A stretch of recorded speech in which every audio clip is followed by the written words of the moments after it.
Bank-bank milik pemerintah Indonesia memang menjadi raja di dalam negeri.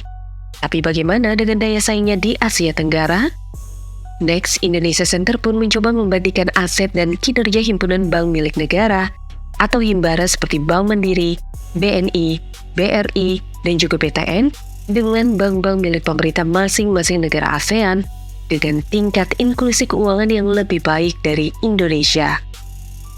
Laporan The Global Financial Inclusion Index yang dirilis Bank Dunia pada 2025 menunjukkan tingkat inklusi keuangan Indonesia masih tergolong rendah, yakni 52,39%.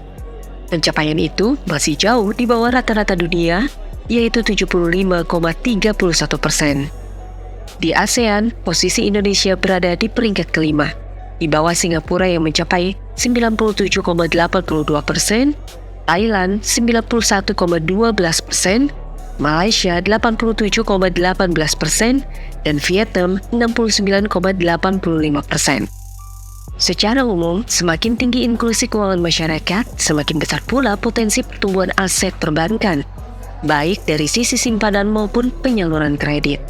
Contohnya Singapura, dengan tingkat inklusi keuangan 97,82%, total nilai aset TBS mencapai 656,1 miliar dolar Amerika Serikat atau sekitar 10.698 triliun rupiah pada Juni 2025, yang menjadikannya bank dengan aset terbesar di Asia Tenggara.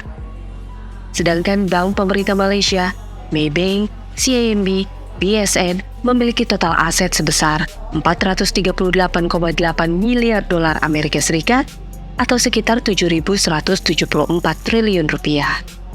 Sementara konsolidasi aset 4 bank himbara Indonesia yang terdiri dari Mandiri, BRI, BNI, dan juga BTN baru mencapai 381,2 miliar dolar Amerika Serikat atau sekitar 6.240 triliun rupiah.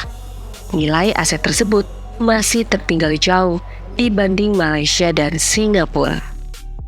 Di dalam negeri, Bank Himbara memiliki 5.607 kantor cabang, layaknya jago kandang yang kuat dan dominan. Namun, ekspansi mereka ke luar negeri masih terbatas, yakni hanya 24 cabang. Sementara itu, bank-bank tetangga seperti Maybank dan CIMB dari Malaysia agresif membuka 821 cabang lintas negara. DBS dari Singapura beda lagi. Meski jumlah kantor cabangnya tak banyak, tapi fokus pada 18 pasar di dunia.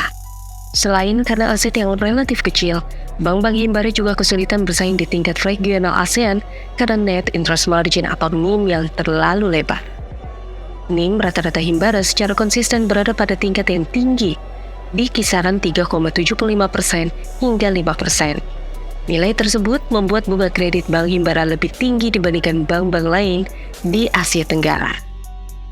Setelah Next Indonesia Center mencermati nilai aset, wilayah operasional di luar negeri, dan NIM, tampak bahwa bank himbara secara individual masih sulit untuk bisa bersaing di lingkup perbankan regional Asia Tenggara.